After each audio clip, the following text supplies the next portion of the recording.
আল্লাহ রসুল যখন বাপজি ইন্তেকাল করে, আমি জানি না আপনারা সেই মৃত্যুর ঘটনা আপনাদের মনে আছে কিনা। রসুল যখন ইন্তেকাল করেন, নবীজির মৃত্যুর আগে এ মাথার যন্ত্রণা বিশ্ব নবীর 17 দিন ধরেছিল। কতদিন বললাম ভাই, একটু জোরে বলে। 17 দিন নবীজির মাথার যন্ত্রণায় কাতর হয়ে বিশ্ব নবী বিছানায় পড়েছিলেন। আমার বিশ্ব নবী রহমতের দরুদ নবী সেই সময় তাজদার মদিনা ফকিরে মওজুদাত গরিবে নওয়াজ মা আমিনার হেলাল এই আল্লাহ রাসূল সাল্লাল্লাহু আলাইহি ওয়াসাল্লাম তিনি বিছানায় পড়ে কান্না করছে। দুই চোখের কোলা দিয়ে বাপজি পানি গড়ছে। আল্লাহ রসুলের কলিজার টুকরা বিটি মা ফাতেমা জোহরা রাদিয়াল্লাহু তাআলা আনহা রাসূলুল্লাহর কপালখানা বাপজি টিপছিলেন, চুলগুলোকে নাড়ছিলেন। আল্লাহ রসুল কাঁদছেন আর বলছেন, ওরে মা ফাতেমা, এই মা তুমি কাঁদছো কেন? ফাতেমা তার আব্বার কপালে চুলগুলো নাড়ছে, হাতটা বাপজি বোলাচ্ছেন আর বলছেন, আব্বা জান, আপনাকে যে আমি বড্ড ভালোবাসি।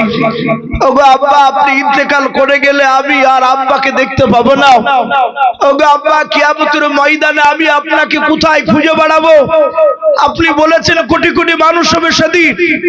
ওগো নবীজি, আমি কান্না করছি শুধু আপনার দিকে তাকিয়ে। আল্লাহ রাসূল বললেন, মা তুমি কান্না করো না, আমার ইন্তেকাল করার পরে তোমারও বেশ কয়েক মাস পর ইন্তেকাল হবে। শুধু তাই নয়, হে ফাতেমা, তোমার আব্বা তোমাকে ভুলবে না। কিয়ামতের ময়দানে তুমি ভয় পেও না। তুমি কিয়ামতের ময়দানে আমাকে দেখতে বাবা পুলসিরাতের কাছে।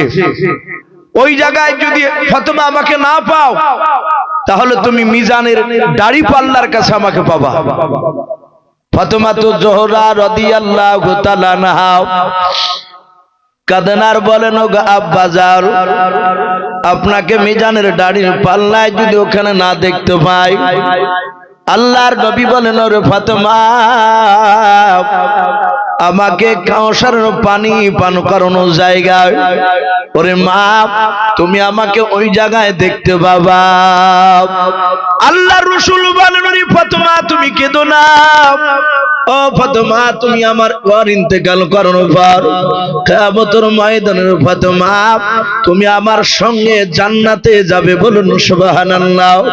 ও বাপজি ভাইরাও, আল্লাহর নবী দরদি নবী জনাবে মুহাম্মদুর রাসূলুল্লাহ সাল্লাল্লাহু তাআলা আলাইহি ওয়াসাল্লামের মাথার যন্ত্রণা বাপজি দিন দিন বাড়তে লাগলো। আল্লাহর নবীজির যন্ত্রণার কথা বাপজি গোটা আরব এলাকায় বাপজি ছড়ে গেল। সাহাবারা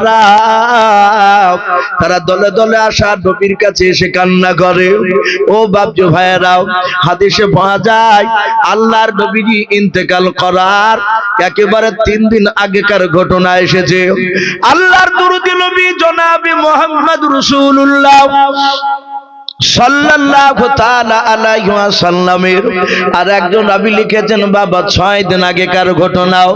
আল্লাহর দরুদি নবীকে এক না দুই নাই রে বাবা, গোটা মক্কা আরবের বাপজি মানুষ এবং আরবের বাহিনীর সাহাবারাও হাজার হাজার কয়েক হাজার বাপজি সাহাবা তারা সকলেই বাপজি নবীর কাছে এসে নবীজিকে দেখা করতে এসেছে।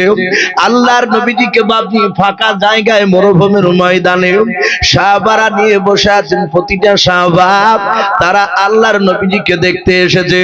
হাজার হাজার সাহাবা তারা সকলেই নবীজিকে গোল করে ঘেরাও করে নিয়ে বাপজি তারা বসে আছে। সকলেই নবীজির চেহারার দিকে বাপজি তাকিয়ে তাদের দুই চোখের কোণা দিয়ে ঝরঝর করে পানি ঝরে যায়। সাহাবারা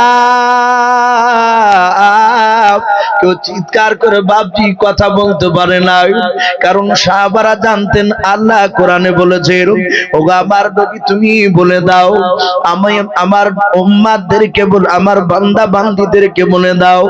আল্লাহ ডাক দিয়ে বলেছেন, ও নবী তুমি বলে দাও, তুমি যখন সাহাবাদের সামনে কথা বলবাও, তুমি যখন আমার বান্দা বান্দীর সামনে কথা বলবাও, তারা জানো হে নবীজি তোমার গলার আওয়াজের চেয়ে যেন কোনো আমার বান্দা বান্দির গলার আওয়াজটা যেন উঁচু যেন না হয়।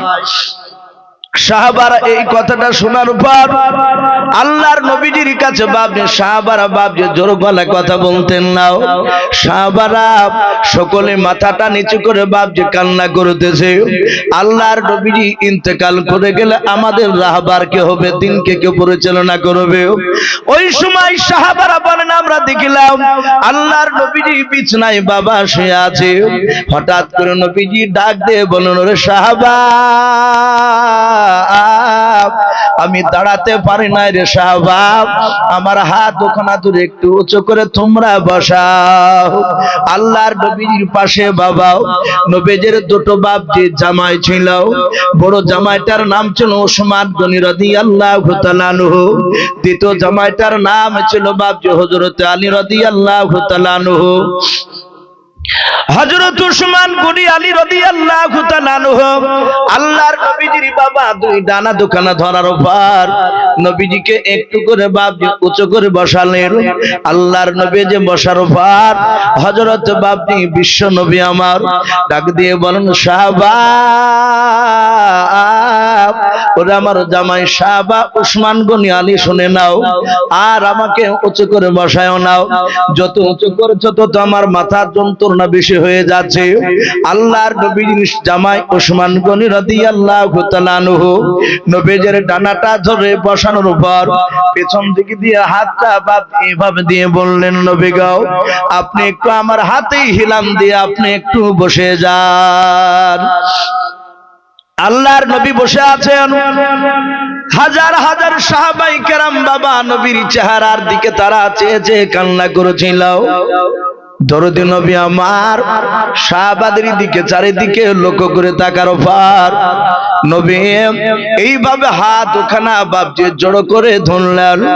উঁচু করে ধরার পর আল্লাহর নবীজি হাত ওখানা জড়ো করে ডাক দিয়ে বলেন, ওরে আমার আবু বকর সাহাবা, তুমি কোথায়? তোমার হাত ওখানা আমাকে ধরতে দাও। হযরত আবু বকর সিদ্দিক রাদিয়াল্লাহু তাআলা আনহু নবীজির বাপজি সবচেয়ে দামি সাহাবা। আল্লাহর নবীজির ডান পাশে বাপজি বসেছিলেন। দরদি নবীজির কাছে দাঁড়িয়ে যাওয়ার পর হাত ওখানা নবীজির ধরলেন। হাত ওখানা জুড়ে ধরার পর কাঁদনার বলেন, নবী গো, আপনি কেন আমার হাত ওখানা ধরতে চাইলেন বলার? আল্লাহর নবীজি আবু বকরের হাত ওখানা জুড়ে ধরে কাঁদনার বলেন, ওরে আবু বকর, আমি আর দুনিয়ার বুকে বেশি দিন বেঁচে থাকবো না। ওরে আবু বকর শুনে নাও, আমার 63 বছর হতে চললো রে আবু বকর। এই আমার বন্ধু আবু বকর শুনে নাও, আমি তোমাকে নিয়ে সঙ্গে করে নিয়ে অনেক জায়গায় দিনের দাওয়াত দিতে গিয়েছি। ওরে আবু বকর, অনেক সময় হয়তো তোমাকে জোর গলায় কথা বলেছি। ওরে আবু বকর, আমি আর দুনিয়ার বুকে বেঁচে থাকবো না। শুনে নাও, আমার ওই কথা মনে পড়ে যায়। আল্লাহর নবীজি ডাক দিয়ে বলেন, ও আবু বকর শুনে নাও, আমি তোমার পয়গম্বর। আমার হাতের দ্বারাই, আমার পায়ের দ্বারাই, আমার জবানের দ্বারাই রে আবু বকর, কোনদিন আমার সঙ্গে চলতে গিয়ে যদি তুমি আঘাত পেয়ে থাকো, ওরে আবু বকর, তোমার আমি হাত দুখানা ধরে ক্ষমা চাই। হয় তুমি অন্তর থেকে ক্ষমা করে দাও, নতুবা তার প্রতিশোধ বদলা নিয়ে নাও। বলুন সুবহানাল্লাহ। সারা পৃথিবীর শ্রেষ্ঠ নবী কার হাত দুখানা ধরে ক্ষমা চাইছেন? বাপ একটু জোরে বলুন। আল্লাহ রসুলের বন্ধু আবু বকর। আমার বিশ্ব নবীর গুনাহ আছে বাপ? নবীজির গুনাহ নেই। নবীজির ডান দিকে আর বাম দিকে আর সামনের পেছন দিকে আর চারিদিকের গুনাহ মাপ। বিশ্ব নবীর গুনাহ নেই। নবী এত বড় মর্যাদাশীল, এত দামি নবী আমার। দুনিয়াতে রসুল যতবার মুচকে হাসতেন, ততবারই নবীর হাসির সম্মানার্থে জান্নাতের সম্মান আল্লাহ ততবারই বৃদ্ধি করতেন। বলুন সুবহানাল্লাহ। শুধু তাই নয়, নবী আমার এত দামি নবী, নবীজির শরীর থেকে ঘেমে গেলে ঘাম ঝরতো, কপাল থেকে, নাক দিয়ে, গা দিয়ে বাপজি গড়ে যেত ঘাম। আমাদের ঘাম বেরোলে বাপজি গন্ধ বের হয়। দুর্গন্ধ ছড়ায়। আর বিশ্ব নবীজির ঘাম বেরোলে মুশকে আম্বার নাই, খুশবু পাওয়া যেত। বলুন সুবহানাল্লাহ। একটি কিতাবে এসেছে সাহাবারা নবীর ঘামকে শিশিতে ভরে রাখতে, চামড়ার মুশুকে ভরতেন, ওটা আতরের মতন ব্যবহার করতেন। এত দামি নবী, আর সেই নবী বাপজি আবু বকরের কাছে ক্ষমা চাইছেন। হযরতে আবু বকর সিদ্দিক রাদিয়াল্লাহু তাআলা আনহু রাসূলের হাত দুখানা ধরে বলছেন, ফিদাকা বি আম্মি ইয়া রাসূলুল্লাহ, ওগো নবী আপনার পদতলে আমার বাপ মা কুরবান হয়ে যায়। নবীজি আপনি আমার কাছে ক্ষমা চাইবেন না, কারণ আপনি আমার কাছে কোনো দোষ অন্যায় করেননি। ওগো নবী আমি আপনার কাছে অন্যায় করেছি, আমি আপনাকে অনেক সময় চিনতে পারিনি। কিতাবে পাওয়া যায় আবু বকরের জীবনীতে আবু বকর সিদ্দিক রাদিয়াল্লাহু তাআলা আনহু নবীজির বাপজি হাতে হাত দিয়ে ঈমান আনার আগে, কলেমা পড়ার আগে আবু বকর সিরিয়ায় নাই শাম দেশে কাপড়ের ব্যবসা করতে গিয়েছিলেন। কাপড় বিক্রি করে বাজারটা ঘুরছিলেন, যে বাজারটা একটু ঘুরে ঘুরে দেখি। আবু বকর একাই ঘুরছিলেন ওই শাম দেশের বাজারে হাটে। একজন ইহুদির আলেম, যারা খ্রিস্টান গির্জাতে বাপজি নামাজ পড়ায়, তাদেরকে পাদ্রী বলা হয়, ওরাই হচ্ছে ইহুদির আলেম। ওই খ্রিস্টান ইহুদির বড় আলেম পাদ্রী মশাই তাওরাতকে বাপজি এইভাবে, সে তাওরাত জুব্বুরের হাফেজ পণ্ডিত, তাওরাত কিতাবকে বুকে করে নিয়ে বাপজি ওই বাজার দিয়ে হেঁটে বেড়াচ্ছিল। এখানে অনেক কোরআন শরীফ বাপজি পড়া মানুষ আছে, যারা পড়া জানে না তাকে যদি বলা হয় যে বাপ এই কোরআনটা নিয়ে যে একটু মসজিদে রেখে দিয়ে শোধেনি, দেখবেন সে কোরআন পড়া না জানলো কোরআনটা হাতে ধরে এইভাবে ঝুলাতে ঝুলাতে নিয়ে যাবে। কথা বলে নিয়ে যাবে না, কোরআনটাকে নিয়ে এইভাবে বাপজি বুকে করে ধরে নিয়ে যায়। আমরা ধরি কোরআন, যারা পড়ে দেখবেন পড়ে অমনি ধরে এমনি বুকে, অনেকে চুমা দেয় মহব্বতে। কোরআনকে বুকে করে নিয়ে বাপজি একটু হাঁটলে, বুকে ধরলে একটু ভিতরে শান্তি পাওয়া যায়। বলুন আলহামদুলিল্লাহ। ওই ইহুদির আলেম তাওরাত কিতাবকে বুকে করে নিয়ে ওই বাজার বাজার বাপজি সেও ঘুরিয়ে বেড়াইছে। হঠাৎ করে আবু বকর তার পাহা দিয়ে হাঁটছিলেন। আবু বকরকে দেখে বলছেন, এই ভাই একটু দাঁড়াও তো। হযরতে আবু বকর সিদ্দিক রাদিয়াল্লাহু তাআলা আনহু বাবা ইহুদির ডাকে নবীজি দাঁড়িয়ে গেলেন, নবীর বন্ধু আবু বকর দাঁড়িয়ে গেলেন। আল্লাহর নবীজির বন্ধু আবু বকর বিশ্ব নবীকে বাপজি তখনও চিনে নাই। হযরতে আবু বকর দাঁড়িয়ে আছে, ইহুদির আলেম আল্লাহর নবীজির সামনে না, নবীর বন্ধুর সামনে যাওয়ার পর পা থেকে মাথা পর্যন্ত বাপজি তাকালো। তাকানোর পর তার কিতাবটা খুলে দেখে বলছেন, ভাই তোমার নাম কি? আবু বকর। হযরতে আবু বকর বলেন, হ্যাঁ আমার নাম আবু বকর। আবার ইহুদির আলেম বলেন, ভাই তোমার আব্বার নাম কি? আবু কুহাফা। আবু বকর বলে, হ্যাঁ আমার আব্বার নাম আবু কুহাফা। ইহুদির আলেমের দুই চোখের কোনা দিয়ে বাপজি ঝরঝর করে পানি ঝরে যায়। আবু বকরকে ডাক দিয়ে বলেন, ভাই তোমার হাত খানা একটু ধরতে দাও। আবু বকর হাত বানিয়ে দিলেন, হাতটা নাড়ে আর বলে, ভাই কিছু যদি মনে না করো একটু তোমার পেছন দিককার জামাটা একটু তুমি উঠাও, তোমার পিঠের দিকে একটু তাকে আমি কিতাবের সঙ্গে একটা জিনিস মিলিয়ে নিই। আবু বকর বলে, না আমি আপনাকে জামা দেখাবো না, আপনাকে আমি পিঠ দেখাবো না, আমি আপনার সামনে জামা উঠাবো না। ইহুদির আলেম ডাক দিয়ে বলেন, ভাই তোমার পৃষ্ঠ মোবারকে যদি একটি কালো রঙের যদি দাগ থাকে, ওরে আবু বকর, এই তৌরাত কিতাবে পাওয়া যায় আখিরি জামানার একজন দরদি নবী আসবেন, মায়ের নবী আসবেন। ওরে আবু বকর, তুমি বড় ভাগ্যবান। শুনে নাও, যে নবীর উম্মত হওয়ার জন্য বড় বড় নবীরা রসুলরা তারা দুনিয়ায় কলমার দাওয়াত দিতে এসে বাপজি আফসোস করে বলেছিল, ওগো আল্লাহ, আমাকে তুমি নবী রসুল করে যদি না পাঠিয়েও আখিরি জামানার পয়গম্বর জনাবে মুহাম্মদ রাসূলুল্লাহ সাল্লাল্লাহু তাআলা আলাইহি ওয়াসাল্লামের যদি আমাকে একটু উম্মত করে যদি পাঠা দাও, ওগো মালিক, আমি নবী রসুল হওয়ার চেয়ে আমি বড্ড খুশি হতাম। বলুন সুবহানাল্লাহ। আমি অনেক জীবনকে ধন্য মনে করতাম। ও বাপজি ভাইরা, সেই ইহুদির আলেম ডাক দিয়ে বলুন, আবু বকর রে, তোমার পেটে কালো রঙের দাগ থাকলে ওই নবীর তুমি জানের বন্ধু হয়ে যাবা। ওই নবীর সাথে আর তোমাকে পৃথিবীর মানুষ কেউ আলাদা করতে পারবে না। ও বাপজি ভাইরাও, আবু বকরের জীবনীতে পাওয়া যায় আবু বকর ঈমান আনার উপর আল্লাহর নবীকে আপন করে বাপজি চিনতে পেরেছিলেন। আল্লাহর নবীজিকে এত ভালোবেসেছিলেন।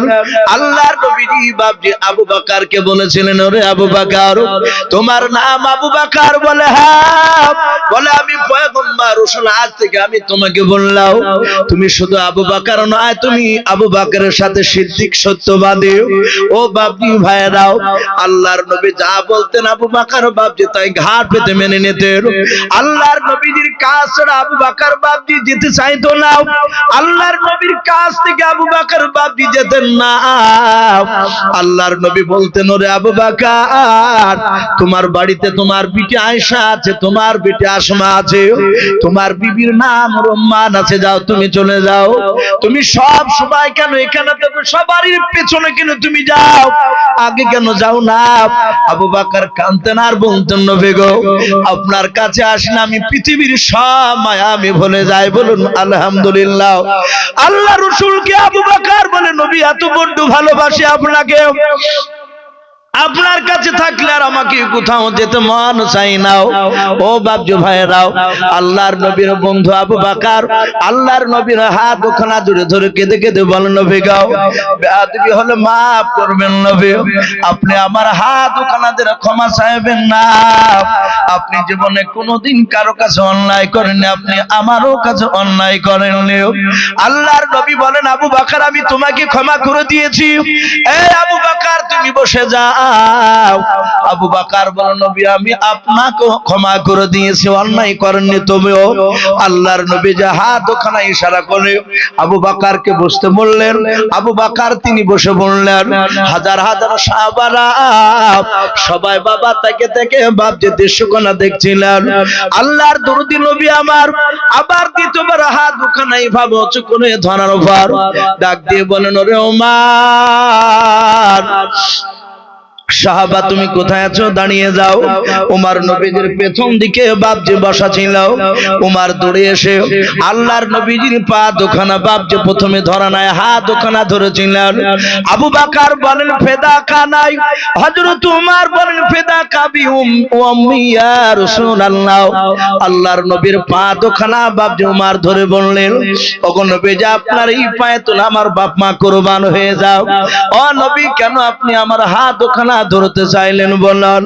আল্লাহর নবী বলেন, ওমর, আমি দুনিয়ার বুক থেকে আর বেশি দিন বেঁচে থাকবো না, আমি এখান থেকে চলে যাব, দুনিয়ার বুকে বেশি দিন থাকবো না রে ওমর। ওরে ওমর, শুনে নাও, আমার সাথে চলার সময় শুনে নাও, হাতে দাঁড়ায়, জবানের দ্বারায়, পায়ের দ্বারায় যদি তুমি আঘাত পেয়ে থাকো, ওরে আমার ওমর, তুমি দাও মেহেরবান করে আজকে তুমি আমাকে ক্ষমা করে দাও। হযরত আমিরুল মুমিনিন ওমর ইবনুল খাত্তাব রাদিয়াল্লাহু তাআলা আনহু আল্লাহর নবীর পা দুখানা জুড়ে ধরে কাঁদেন আর বলেন, নবী গো, ওগো আল্লাহর নবী, যে মাফ করবেন নবী, আপনি আমার কাছে অন্যায় করেন নাই নবী গো, কিন্তু আমি আপনার কাছে বড় ধরনের অন্যায় করেছিলাম। ও নবীজি, যেদিন আপনাকে আমি চিনতে পেরেছিলাম না, সেদিন উলঙ্গা তলোয়ার নিয়ে নবী আপনাকে আমি তলোয়ার নিয়ে মারতে গিয়েছিলাম। ও নবীজি আপনি ক্ষমা করে দেন।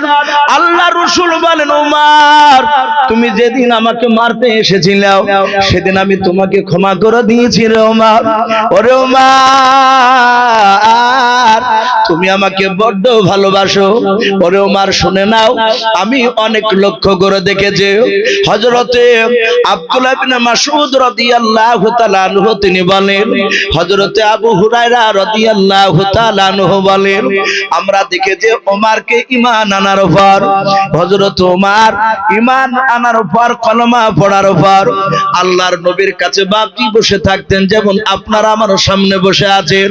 ও বাপজি ভাইরাম, ও পর্দার আড়ালের মা বোনেরাও, আল্লাহর নবী জনাবে মুহাম্মদ রাসূলুল্লাহ সাল্লাল্লাহু তাআলা আলাইহি ওয়াসাল্লাম যখন বাপজি আপনার নামাজ পড়তেন না, নবী যখন সাহাবাদেরকে নিয়ে যখন বক্তব্য দিতেন, আল্লাহর নবীর সাহাবা হযরত আব্দুল্লাহ ইবনে মাসউদ রাদিয়াল্লাহু তাআলা আনহু, আবু হুরায়রা রাদিয়াল্লাহু তাআলা আনহু তারা বলেন আমরা দেখতাম ওমর বিশ্ব নবীর চেহারার দিকে চেয়ে থাকতেন। আল্লাহর নবী মাঝে মাঝে বলতেন ওমর আমি অনেকক্ষণ ধরে সাহাবার চেহারার দিকে লক্ষ্য করে দেখতেছি, প্রতিটা সাহাবা একবার আমার দিকে তাকায় আবার একবার এদিক ওদিক তাকায়। ওরে আবু বকর নাই উমর কি ব্যাপার তুমি আমার দিকে কিভাবে ফাল করে চেয়ে আছো আর তোমার দুই চোখের কোনা দিয়ে ঝরঝর করে কেন পানি ঝরে বললাম। হযরত ওমর কাঁদেন আর বলল নবী গো আমি ওয়াদা করেছি, আমি প্রতিজ্ঞা করেছি নবী গো যেদিন আপনাকে এই চোখ দিয়ে আমি চিনতে পেরেছি নবী গো সেই দিন থেকে আমি নিজে নিজে আমি ওয়াদা করেছি আপনার জীবন দশায় যতদিন আল্লাহ আমাকে বাঁচিয়ে রাখবেন ও আল্লাহর নবী যে আমি আপনাকে সামনে দেখতে পেলে নবী যতক্ষণ আপনি আমার সামনে থাকবেন নবী গো ততক্ষণ আমি আমার এই দুই চোখ ছাড়িয়ে আপনার চেহারা ছাড়া আমি অন্য কোনো দিকে তাকাবো না। বলুন সুবহানাল্লাহ। ভাবতে পারেন কত মহব্বত করতেন ওমর। সেই ওমর নবীর পা দুখানা ধরে বলছে নবী গো আমি আপনার কাছে অন্যায় করেছি, আমি আপনাকে তলোয়ার নিয়ে মারতে গিয়েছিলাম, আমি প্রথমে চিনতাম না আপনাকে, আমি আপনার চেহারাই দেখেছিলাম না ঈমান আনার আগে। আপনাকে দেখলে আবু জেহেল বলতো যে মুহাম্মদ সাল্লাল্লাহু আলাইহি ওয়াসাল্লামকে দেখলে চোখ বন্ধ করবা, অন্যদিকে মুখ ফিরিয়ে দেবা, কানে আঙ্গুল দিয়ে তোমরা পালিয়ে যাবা, ও জাদুঘর। কাকে বলতো? বিশ্ব নবীকে। আমার আবু জেহেল বলতো ওই মুহাম্মদ সাল্লাল্লাহু আলাইহি ওয়াসাল্লামের কথা কখনোই শুনবা না। ওরা জানতো আবু জেহেলরা রাসূলের কথা যদি কোনো মানুষ 5 মিনিট শুনে ওই লোকটা নবীর দলে না হয়ে আর থাকতে পারবে না। বলুন সুবহানাল্লাহ। এটা বেঈমানরা জানতো, এই জন্য তারা বিশ্ব নবীর কাছে ওদেরকে মুঠি বাপজি আপনার কাফেরদেরকে আসতে দিত না।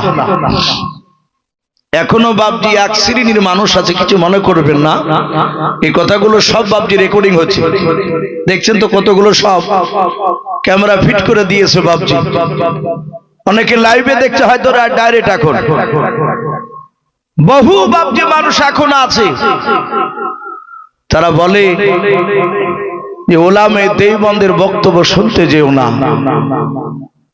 আমার জীবনে দেখেছি একটা মানুষ আমাকে এসে বলছেন হুজুর মাফ করবেন,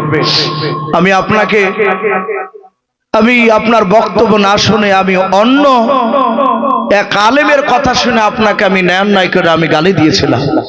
ভাই আমি তো শুনিনি, আপনি নাকি বলে নবীর দুশমন, আপনি নাকি নবীদের বিরুদ্ধে কথা বলেন। আমি আপনার বক্তব্য ঘন্টা 2 শুনলাম, আপনি নেমে ঘরে আসলেন, আমি পেছন আসলাম। হুজুর আপনি তো নবীর দুশমনী কথা তো আপনি বলছেন না। বাপজি তারাও জানে, ওই এক শ্রেণীর বাপজি ভণ্ড আলেম, তারা জানে যে এদের বক্তব্য শুনলে আমাদের ভণ্ডামিগিরি আর চলবে না। একদম সেম বেঈমান আবু জেহেলরা যেভাবে বাপজি মানুষকে ভালোর দিক থেকে খারাপের দিকে নিয়ে যেত, ভালো রসুলের কাছে আসতে দিত না। এখনো আছে এক শ্রেণীর লোক, তারা বাপজি, অনেকে বাপজি অনেক জিনিস পছন্দ করতে চায় না, অন্য লোককে যাইতেও দেয় না। বাপজি আমার সোনা লালেরা, সেই সময় বেঈমান আবু জেহেলরা যত চেষ্টা করেছিল নবীর কথা থেকে মানুষকে দূরে সরে রাখবে, তারা পারেনি। তত বিশ্ব নবীর কথা আরো বেঈমানদের কাছে বেশি পৌঁছালছে। জোরে বলুন সুবহানাল্লাহ। যত বাধা দিয়ে চেষ্টা করেছে তত তাড়াতাড়ি বেঈমানদের কাছে দ্বীনের দাওয়াত দিয়েছে। বাপজি আমার সোনা লালেরা, আমার বিশ্ব নবী জনাবে মুহাম্মদ রাসূলুল্লাহ সাল্লাল্লাহু আলাইহি ওয়াসাল্লাম নবীজির কাছে ডাক দিয়ে ওমর বলছে, নবী আপনার কাছে ঈমান আনার আগে আমি আপনার চেহারা খানা আমি একভাবে তাকে দেখিনি। আমি আবু জেহেলদের উতবা সাইবা এদের কথা শুনে আমি পালিয়ে যেতাম। আপনাকে দেখলে বাচ্চা ছেলেরা দৌড়াতো। হাদিসে পাওয়া যায় বাচ্চা ছেলেকে তার মায়েরা কোলে করে নিয়ে দুধ পান করাতো। হাঁটতে শেখা বাচ্চাগুলো, হাঁটতে শেখা বাচ্চা মায়ের দুধ পান করে না? যাহাতে বাপজি দুধ খাওয়াতো, দুধ খেত, আর অমনি বাচ্চা ছেলেরা পাহা দিয়ে দৌড়াতো। বলে দৌড়াচ্ছিস কেন? বলে আল্লাহ রসুল এসেছে রাস্তায়, নবী হেঁটে যাচ্ছে, সঙ্গে সঙ্গে ওই দুধ খাওয়া বাচ্চার কানে আওয়াজ গিয়েছে রসুল্লাহ হাঁটছে। সে বাচ্চা ছেলে, দুধ খাওয়া বাচ্চা, বিশ্ব নবীর মহব্বত আখলাক চরিত্র তারাও দেখেছিল। মার দুধ খাওয়াকে বাদ দিয়ে মার কোল থেকে ছুটে গিয়ে মক্কার বাচ্চারা পর্যন্ত বাপজি রাসূলুল্লাহর কাছে দৌড়াতো। জোরে বলুন সুবহানাল্লাহ। বাপজি রাসূলকে এত ভালোবাসতো। রহমতের নবী যেদিন মক্কা ছেড়ে মদিনায় পৌঁছালে, দরদি নবী মদিনায় পৌঁছে দেখছেন হাজার হাজার মানুষ সবাই রাস্তার দুই ধারে দাঁড়িয়ে আছে, রাসূলকে সালাম দিচ্ছেন, স্বাগতম জানাচ্ছেন।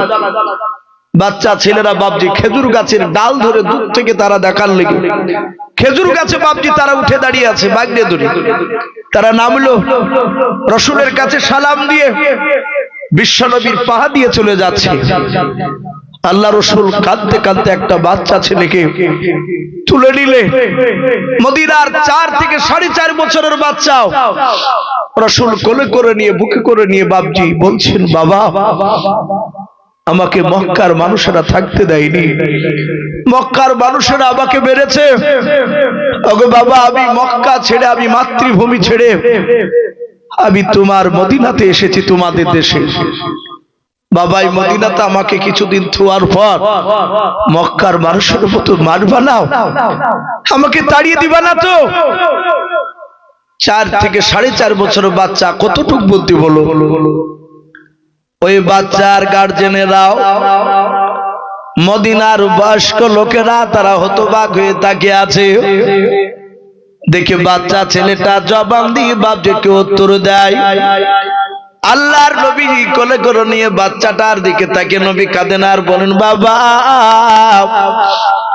তুমি কি মদিনার মানুষে মক্কার মানুষের মতো তোমরাও কে তাড়িয়ে দেবে না আমাকে এখান থেকে? 4 বছরের 4.5 বছরের বাচ্চা ছেলেটা আল্লাহর নবীজির চোখ দিয়ে গড়া পানিটা, বাচ্চা ছেলেটা 2 হাত দিয়ে বাপজি নবীর চোখের পানি মোছাছেন, আর বাচ্চা ছেলে কাঁদেন কাঁদেন কাঁদেন না। বাচ্চা ছেলে চোখের পানি মুছে দিয়ে নবীর কপালে বাপজি বাচ্চা চুমা দেয়। আল্লাহর নবীজির কপালে চুমা দিয়ে কাঁদেন আর বলেন, গো নবী আপনাকে আমরা মদিনাতে পেয়েছি, মদিনা থেকে আর কোনোদিন নবী আপনাকে তাড়ব না। ও নবীজি চিন্তা করবেন না, ও নবী আপনাকে এত আমি ভালোবাসি, আমরা এত ভালোবাসবো নবী গো, প্রয়োজনে আপনার পায়ে তোলা আমার বাচ্চা ছেলের জানটাও কুরবান করে দেব। বলুন সুবহানাল্লাহ। ও বাপজি ভাইরা, আল্লাহর নবীর এরকম আখলাক চরিত্র দেখে বাপজি সবাই মানুষেরা মুগ্ধ হয়ে যেত।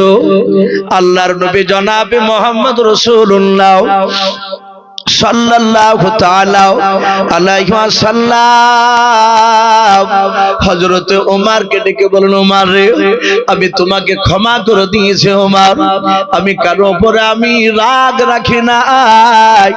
ওমর তুমি বসে যাও। ওমর বসে পড়লেন। আল্লাহর নবীজি হাত দুখানা আবার আস্তে করে উঁচু করে ধরে নবী বলেন, আমার জামাই উসমান তোমার হাত দুখানা তুমি ধরতে দাও। উসমান গনি রাদিয়াল্লাহু তাআলা আনহু, নবীজির বাবা আপন জামাই থেকে জুন্নুরাইন বলা হতো। জুন্নুরাইন এই কারণে বলা হতো তুই নূরের অধিকারী। আপনারা অনেকে মনে ভাববেন তুই নূরের অধিকারী কেন বলা হতো? আল্লাহর নবীজির দুটো মেয়ের সঙ্গে বাবা এই উসমান গনি রাদিয়াল্লাহু তাআলা আনহুর বিয়ে হয়েছিল। প্রথম বিটের সাথে বিয়ে হয়, উসমান গনির সাথে বিয়ে হওয়ার পর আল্লাহর নবীর বিটি বাপ ইন্তেকাল করে। আল্লাহর নবী দেখলেন এত সুন্দর জামাই, উসমান গনি এত সুন্দর বাপজি দামি সাহাবা। আল্লাহর নবী বলেন, ওরে জামাই কিছু যদি মনে না করো, আমার উম্মে কুলসুম রাদিয়াল্লাহু তাআলা আনহা বেটে রয়েছে। ওরে আমার জামাই তুমি যদি আমার এই দ্বিতীয় মেয়েটাকে যদি তুমি বিয়ে করো আমি দিয়ে দিতাও। আল্লাহর নবীজির জামাই উসমান গনি বাপ রাজি হয়ে গেলেন। এই জন্য আল্লাহর নবীজির দুটো বিটির সঙ্গে বিয়ে হয়েছিল। এই জন্য উসমান গনিকে বাবা জুন্নুরাইন বলা হয়, দুই নূরের বাপ যে অধিকারী বলা হয়। উসমান গনি এত বড় দামি সাহাবা ছিলেন বাবা। আল্লাহর নবীর কাছে যখন জিবরিল আলাইহিস সালাম কোন সময় কথা বলতে আসতেন, আল্লাহর নবীর দরবারে যদি উসমান গনি বাবা দাঁড়িয়ে থাকতেন, উসমান গনির সামনে দেখে বাবা হযরত জিবরিল আলাইহিস সালাম মাথাটা নিচু করে বাপ যে কথা বলতেন লজ্জা অবস্থায়। আল্লাহর নবী বলতেন, ওরে আমার জিবরিল ভাই কি ব্যাপার, তুমি লজ্জা বোধ কেন করেছো বলো? এই জিবরিল তুমি মাথা কেন তুলে কথা বলো না? হযরত জিবরিল আস্তে করে বলতেন, নবী গো আপনার জামাই উসমান গনি দাঁড়িয়ে আছে, ওনাকে দেখে আমি বড্ড লজ্জা পাই। বলুন সুবহানাল্লাহ। এত দামি সাহাবা বাপ উসমান গনি, আল্লাহর নবী জনাব মুহাম্মদ রাসূলুল্লাহ সাল্লাল্লাহু তাআলা আলাইহি ওয়াসাল্লাম হাত দুখানা জোরে জোরে কেঁদে কেঁদে বলেন, ও উসমান গনি তুমি আমাকে ক্ষমা করে দাও। আল্লাহর নবী জনাব মুহাম্মদ রাসূলুল্লাহ সাল্লাল্লাহু তাআলা আলাইহি ওয়াসাল্লামের হাত দুখানা ধরে উসমান গনি বলেন, নবী গো আপনি অন্যায় করেননি। ও নবীজি আমি সাহাবা আপনার হয়তো অন্যায় করে ফেলেছে, আপনি আমাকে ক্ষমা করে দেন। আল্লাহর নবী বলেন, উসমান গনি আমি তোমাকে ক্ষমা করে দিয়েছি। ও বাপজি ভাইয়েরাও, এইভাবে নবী আমার এক এক করে সাহাবারা হাত ওখানা ধরে আর ক্ষমা চাই।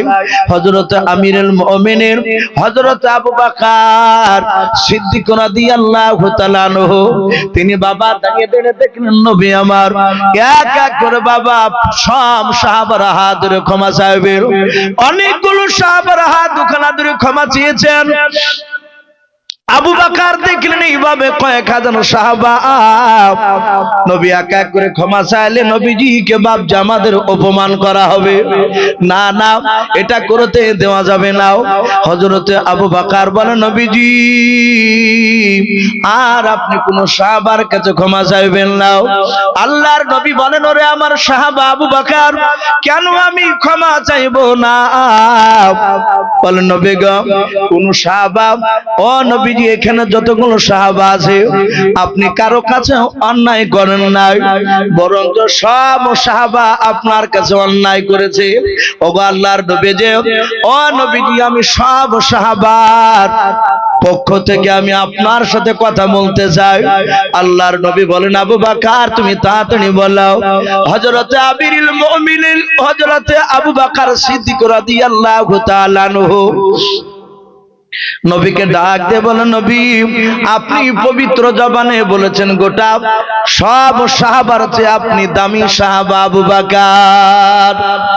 আল্লাহর নবী বলেন, হ্যাঁ আবু বকর এটা আমি বলেছি সব সাহাবার চেয়ে তুমি দামি সাহাবা।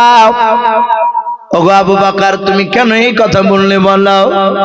বলো নবী আপনি যেদিন থেকে এই কথা বলেছেন সব সাহাবারা আমাকে দামি বলে মানে। ওগো আল্লাহর দরদি নবী আপনি এইভাবে প্রতিটা সাহাবার কাছে আপনি ক্ষমা চাইবেন না।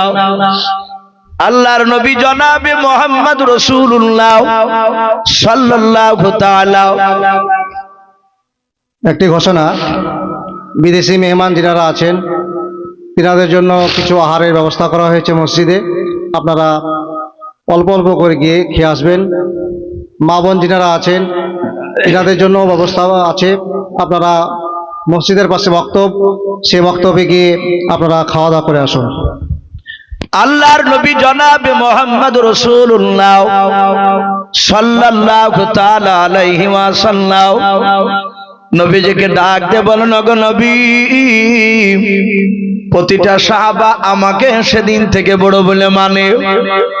সব সাহাবারা আমাকে মুরব্বী সাহাবা বলে। ও নবীজি, আমার সামনে সাহাবারা মাথা তুলে কেউ চোখটা রাঙা করে কোনোদিন কথা বলে নাই। ওগো আল্লাহর নবীজি, সব সাহাবার পক্ষ থেকে নবী গো আমি দায়িত্ব নিয়ে আমি আপনাকে ক্ষমা করে দিলাম। ও নবীজি, এক এক করে সাহাবার কাছে আর ক্ষমা চাওয়া লাগবে না। ওগো নবীজি, আপনি একবারে সবাইকে আপনি অন্তর থেকে ক্ষমা করে দেন।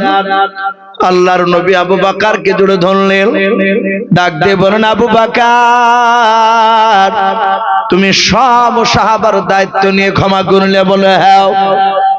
ও নবী, আপনি চিন্তা করবেন না, কোন সাহাবা আমাকে আঙুল তুলে কথা বলেনি এতদিন, মনে হয় আর বলবে না। ওগো নবী, সবারই পক্ষ থেকে আমি আপনাকে মাফ করে দিলাম। আল্লাহর নবীজিকে ডাক দিয়ে বলো, নবী আপনি ক্ষমা করে দেন।